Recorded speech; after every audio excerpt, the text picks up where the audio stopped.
Nós temos audiências conjuntas, estamos ganhando tempo, aproveitando o tempo dos senadores e das senadoras, e isso tem criado um ambiente muito positivo, como bem falou aqui até o nosso colega senador Moca. De fato, eu não estive na Câmara, mas, de certa forma, aqui no Senado nós estamos construindo um ambiente onde todos estão ouvindo uns aos outros. Os convidados estão vindo, dando a sua parcela de contribuição. Eu estou ouvindo muito aqui e eu consigo identificar uma evolução nesse processo de compreensão sobre aquilo que merece uma atenção maior e até já começamos a nos deparar com algumas convicções sobre as soluções que devemos ter para aperfeiçoar a proposta que foi votada na Câmara a partir de uma contribuição do Senado. É óbvio que o tema é complexo, envolve muitos interesses, mas envolve especialmente o interesse do nosso país, especialmente também no futuro. E essa bancada hoje aqui, eu queria cumprimentar os expositores, ela eu acho que dá um passo também importante quando, a partir de uma iniciativa do próprio senador Eduardo Braga, a gente tenta trabalhar a busca de encontrar mecanismos de compensação por serviços ambientais para os proprietários de propriedades pequenos, médios e grandes. Então, mais uma vez eu cumprimento a todos e queria aqui dizer que a iniciativa do meu colega senador Luiz Henrique de trabalharmos juntos, procurar encontrar soluções, tem sido extremamente positiva. Mas ontem começamos uma nova etapa no trato dessa matéria aqui no Senado. Ontem nós tivemos um posicionamento do senador Luiz Henrique, já na CCJ, que é um dos relatores, e o Senado agora, além de seguir ouvindo, convidando pessoas para esclarecer pontos, para nos ajudar a encontrar a melhor solução sobre determinados aspectos dessa matéria, nós também já estamos construindo propostas objetivas para o texto. Nessa fase agora, mais ligados à constitucionalidade dessa matéria. Certamente, na semana que vem, na próxima quarta, vamos estar, quem sabe, em condições de deliberar já sobre esse aspecto. Mas o que eu ouvi hoje aqui, e queria relatar, é que a gente está também criando já um certo entendimento. Primeiro, que a implementação de uma legislação ambiental tão importante quanto o Código Florestal, diante de um passivo ambiental que o Brasil reconhece ter, ela tem um custo. Esse custo pode ser, se a lei estabelecer, para o produtor, pode ser diferenciado de uma região para outra, mas tem um custo. O ministro Zé Carlos colocou algumas preocupações nesse sentido, mas quando nós ouvimos aqui os ex-ministros de Agricultura e o ministro Alisson Paulinelli, frisou muito bem isso. Se nós não levarmos em conta que tudo o que nós estivemos fazendo tem esse custo, nós podemos estar incorrendo, mesmo involuntariamente, no sentido de fazer uma lei que tenha dificuldade para ser implementada. E, para lidar com isso, nós estamos tentando, e me parece que já estamos construindo, não diria um consenso, mas um certo entendimento de que nós vamos ter dois tratamentos nessa lei. Um para a situação transitória de um passivo que existe no país hoje, e uma outra para aquilo que é permanente. Então, eu já estou muito convencido de que esse pode ser um bom caminho. Porque se misturarmos as duas coisas, não vamos encontrar condições e ambiente de fazer uma lei num país tão complexo, tão diferente, com tantos biomas, com tantas realidades diferentes. Então, isso, ouvindo os juristas aqui, me deu pés no chão, assim, me deu chão para os pés. Então, esse talvez já seja um bom caminho, e eu compartilho com os colegas e nossos convidados. Ou seja, se tratarmos o passivo, as questões reais hoje, que levam, inclusive, em conta leis e obrigações diferenciadas que tivemos ao longo do tempo, e também situações diferenciadas de propriedades até para propriedades, quem sabe a gente não mistura uma coisa com a outra e não criemos um ambiente, por mais intenção que tenhamos de resolver um passivo, um ambiente de já abrir portas para repetirmos o que tivemos no passado, no futuro. Aí, eu queria, se possível, um comentário dos nossos convidados, porque tem um outro aspecto também que começa a ganhar força.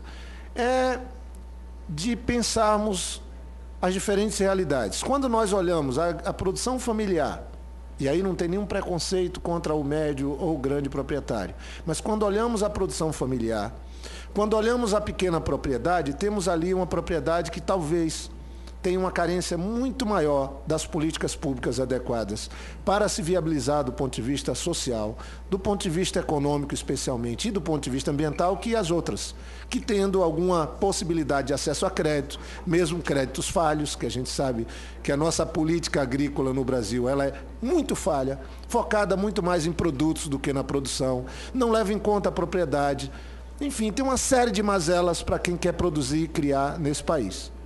E até plantar espécies arbóreas, especialmente. Então, eu gostaria de ver um comentário dos nossos convidados de hoje, se eles acham que é adequado que a gente faça uma separação no trato, para que a gente possa aí ter mais um aliado na implementação de uma lei ambiental. Eu gostaria de ver esse comentário.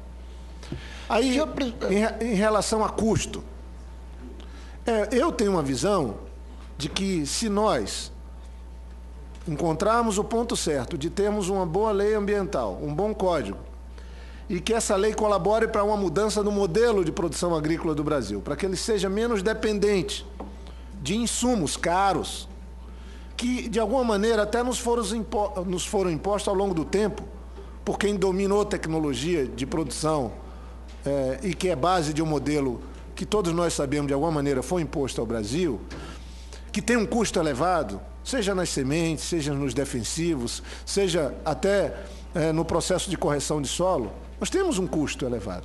Quando se coloca a discussão de um ambiente mais equilibrado, de um manejo mais adequado de solo, com um manejo melhor de água, nós estamos falando de custo também, que normalmente a gente não considera.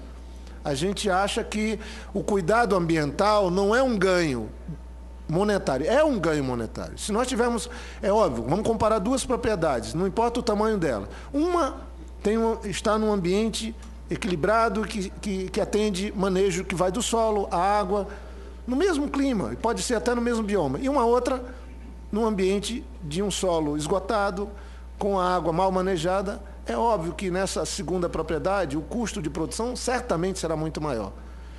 E hoje nós estamos experimentando uma mudança feliz, importante, do consumidor. No padrão de consumo do mundo está mudando.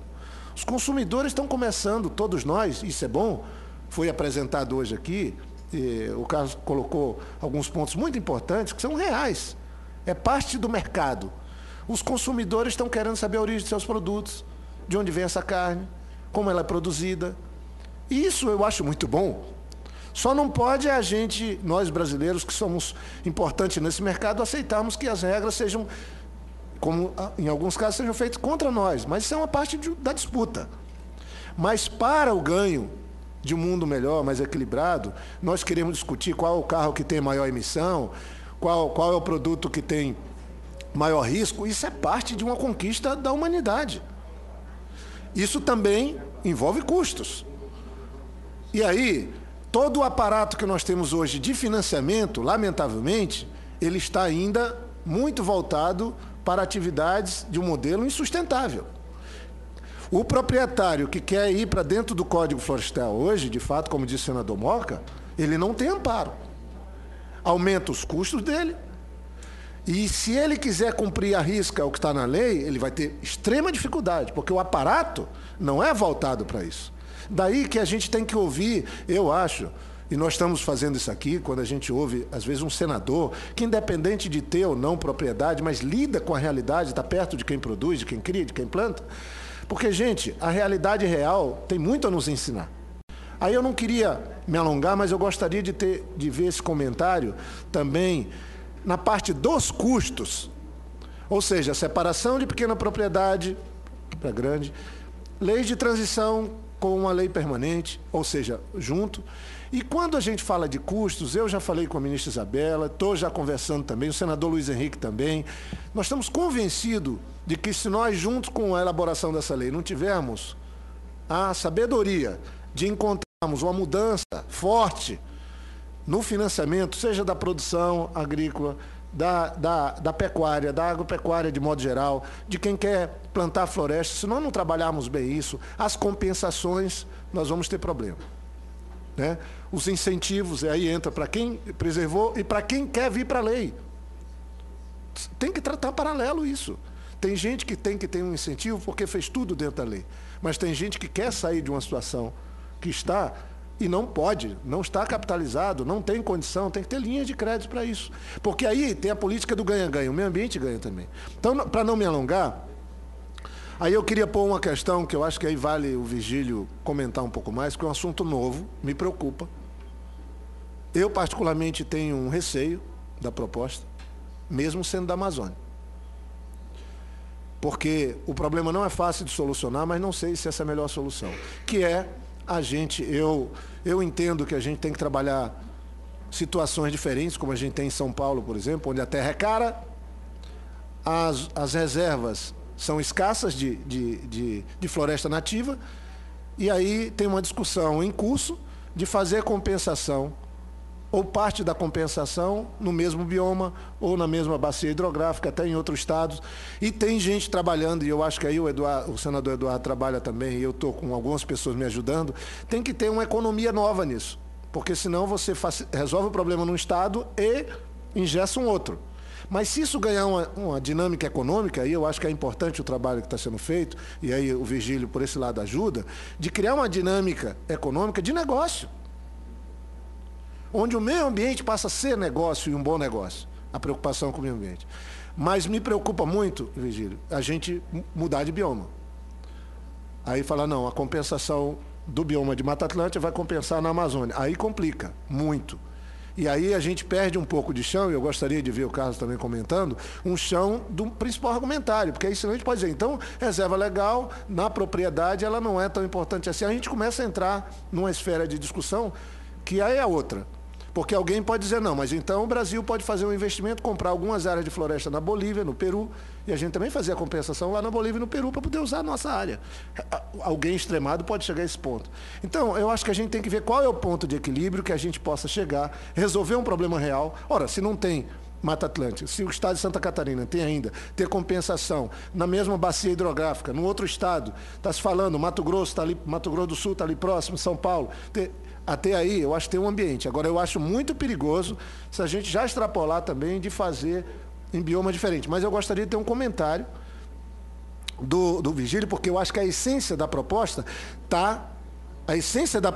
não está, na minha concepção, que eu não sei como é que vai dar, mas encontrar mecanismos, né? Eu acho que aí o mérito e a contribuição da proposta, que eu estou aqui querendo ver o que é que pode ter de bom na fala de cada um que vem aqui. O que é que pode ter de colaboração. E as suas contribuições são enormes. Então, eu queria focar o seguinte, o mais importante que eu acho que o senador Eduardo Braga está fazendo, a Comissão de Ciência e Tecnologia está trazendo, é um debate da gente criar um mecanismo dinâmico de compensação e não apenas de uma coisa para atender uma lei de obrigação. Então, quando o senador Eduardo Braga traz e tenta transformar isso mais um negócio sustentável, que tenha mercado, e o colega Virgílio, que é um conhecedor profundo da Amazônia e do Brasil, traz, eu acho que esse é o mérito. Agora, o aspecto só de compensar num bioma, não, isso aí para mim não é o mais importante. Eu quero pegar o que tem de muito bom no que foi colocado hoje aqui. Então, esse era um aspecto que eu queria, mas é mais um comentário, porque eu ponho como preliminar, mas queria agradecer a contribuição, porque eu acho que é por aí que a gente vai encontrar a solução, como o Virgílio está trazendo aqui. E aí a última coisa, mesmo, que eu penso que nós precisamos tratar, e eu queria ver um comentário dos nossos convidados, é o seguinte, nós temos uma realidade, pensando só o passivo que temos que solucionar. No seu estado, ministro, nós temos situações de áreas de APP em algumas propriedades que realmente foram eliminadas. Aí não importa se é média, grande ou pequena. E nós temos algumas propriedades também que não têm reserva legal. Ou seja, você perdeu a cobertura. Não tem. E tem proprietários que querem recompor. E aí eu separo reserva legal de APP pela importância. E aí, Carlos, também se você pudesse fazer. E querem recompor.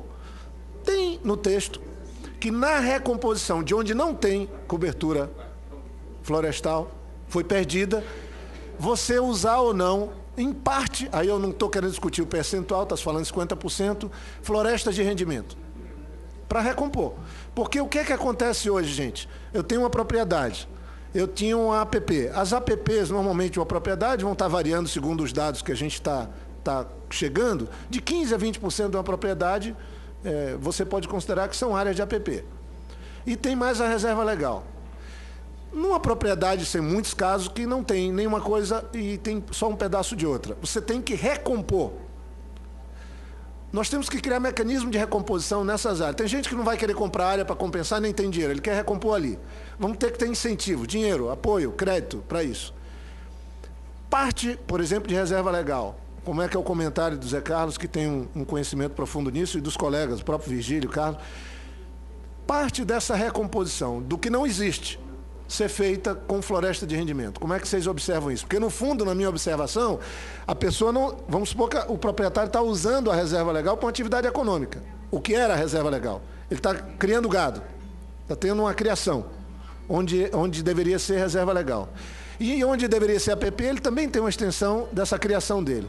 Nós vamos impor a ele o seguinte: você retira a tua atividade econômica e põe uma atividade de custo para ti, de despesa, nessa fase que a propriedade dele está. Então, isso é muito difícil de fechar essa equação. Eu vou pôr uma lei que diga, olha, onde tem a tua atividade de pecuária, sai. Faz uma cerca e isola. Onde tem a APP que tu estava criando gado ali, fora da lei, tira, isola também. Agora, além de você não ter mais renda nessa área, você vai ter um custo que é de recompor. Por isso que custo é tão importante. Nessa recomposição, e nesse caso de ser uma área que estava degradada, obviamente, uma parte tem que ser recuperada com a cobertura nativa. Mas, até que ponto, comentário, deveríamos abrir para uma atividade econômica de ter floresta de rendimento, até para responder uma outra coisa de reserva legal, que é eu ter uma reserva para atender o proprietário em alguns insumos que ele precisa para manter sua atividade na parte que pode ter atividade.